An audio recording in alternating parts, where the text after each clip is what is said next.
เอาเริ่มเป็นทางการนะครูทวินมวยไข่เจอมวยไข่ทางพุทธวันนี่แมนอยู่ในจากปากเซ่เนาะมุมฟ้ามุมแดงนี่แมนทางเรางามสารวันกันจังหวะนึงเราเจอเราก่อนครูต่อไปแมนกระโดดเจอเราลองกันรุ่นน้อยลองกันรุ่นน้อยแต่มวยไข่ทั้งสองถามโอ้สบายบอลสวนขึ้นมุมฟ้าสวนขึ้นมุมแดงเอาขึ้นยอมบอลลูกนี้มาเข้ามาไปจิกเอาขวากันมุมแดงโอ้โหจะโดดกันมีการจึกหลอกอีกวันหนึ่งซ้ายขวาแดงฟ้าถอยเข่ามุมต่อยเข่ามุมอัดเข่ามุมแต่งส่วนกับบ่อยองมุมแดงเขา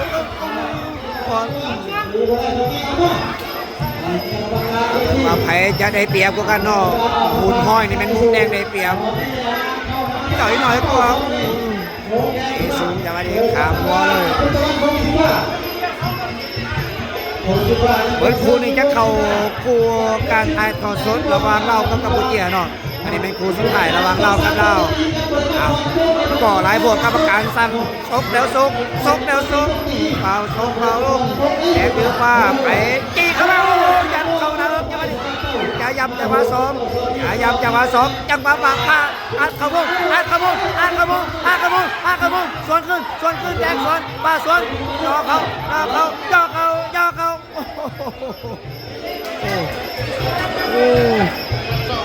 ว่ามันเลยเนาะมันเลย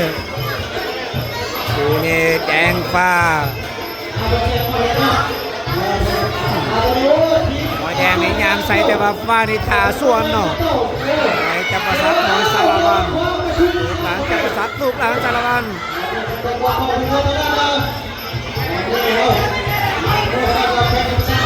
ไอ้การยังส่วนปากอัดเข้ามุมแดงแทงเข้ากะลิงดังขึ้นสวยก่อนเนาะ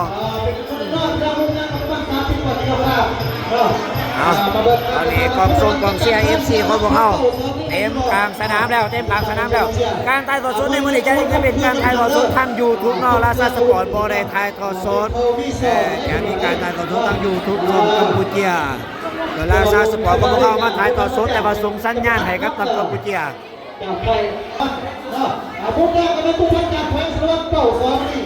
มุมแดงเป็นเป้าซ้อมานี่จากสารวัตรน้องฟ้าแม่พุทธวันจากปากเซ่เนาะมุมแดงนี่สารวัตรมุมฟ้าปากเซ่ฟ้าดื้อแดงดื้อฟ้ายกที่2มุมแดงถอยจะสวนขึ้นมุมฟ้าโมยอกจัดเขาโอ้โหแต่ว่ามุมแดงนี่เบิ่งเห่าเป็นเห่าเรามุมแดงเอาเป็นเอาแต่ว่ามุ้งว่าโมยโอ้โหจะสอบสวนจะมีมัดเด็กจะมีสอบสวนเขาจีเขามุ้งว่าจีเขามุ้งกรรมการต้องไปแย่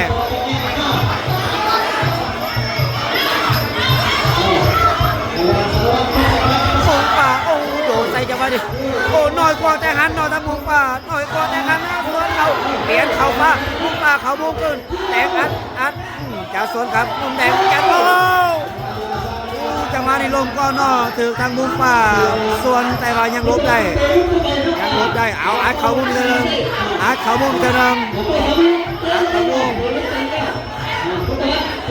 ป่าท่าอีกบ่เจ็บเอาแห้งๆคนนั้นเพิ่นว่ามุ้งแดงเพิ่นบอกว่าเบาโพดเบาเกินไปมุ้งป่าจะตอบสนองให้หรือบ่จะได้โอ้โหของมีจระเข้ปานทางมีส่วนครับเดี๋ยวว่าถอยน้องมุ้งแดงตอนนี้ถอยถึงมุ้งป่าเปลี่ยนเสียที่เขาอากระบุมเขามุ้งแดงพยายามบังไว้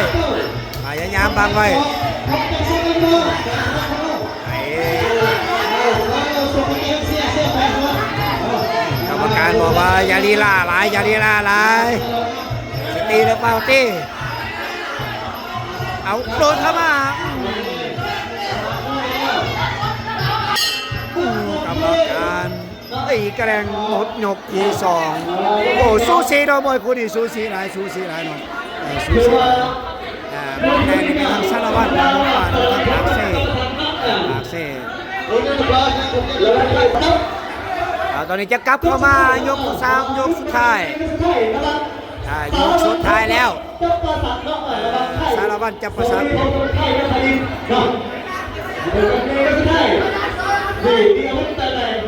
เอ้ากรรมการแรงเริ่มโอ้โหเดินเข่าด้วยจะสวนกับมุมแดงจะสวนกับหูฟ้าโบจี้เข่ามุมจุดเด่นจุดแข็งของมุมฟ้านี่เอาเข่ามุมเลยเนาะเข่ามุมโอ้มุมแดงใส่ไปจังหวะนี้เต็มคันแต่ว่าโปเจ็บคนว่าเอาไม้ได้มุมแดงบุกมาบุกขึ้นมาเขาเกี่เขาแดง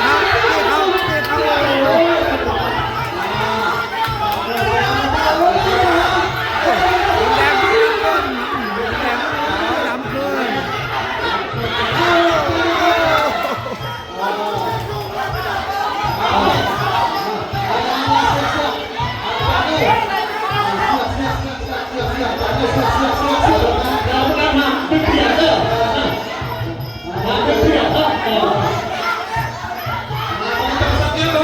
พยายามกี้เขาตัวนี้จะมาโค้งสุดท้ายแล้วกี้เขามุ่งกอดข้อได้แรงกอดข้อได้ปากกาแยกออกก่อนเอาทางพีเรียนนี่สั่งบุกเลยเนาะบุกให้น้องบุกมาน้องให้บุกตีเขามาเนี่ยมาบุกถึงจะนำขึ้นกรรมการดึงไปก่อนนอกขาเพียง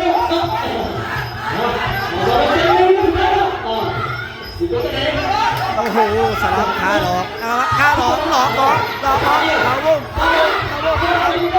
ขาสวนขึ้นมือฝั่งสวนแดน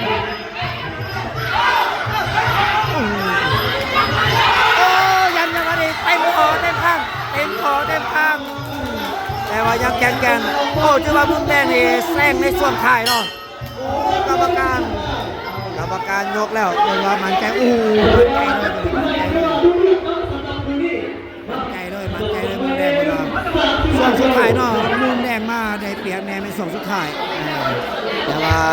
เบิ่งว่ากรรมการจะว่าแนวใดเนาะเพราะว่าช่วงทับอิฐเขาจะเห็นได้ว่ามุมขวาของเขาจะได้เปรียบแต่ว่ามุมแดงมาแซงมาเบิ่งว่ากรรมการจะให้ไผ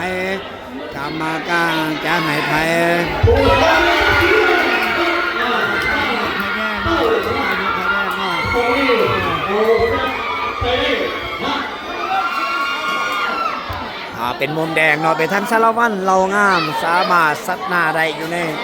ที่ว่าเขาเป่าไล่จังหวะอยู่ในส่วนถ่ายเนาะเขาเป่าไล่จังหวะอยู่ในส่วนถ่าย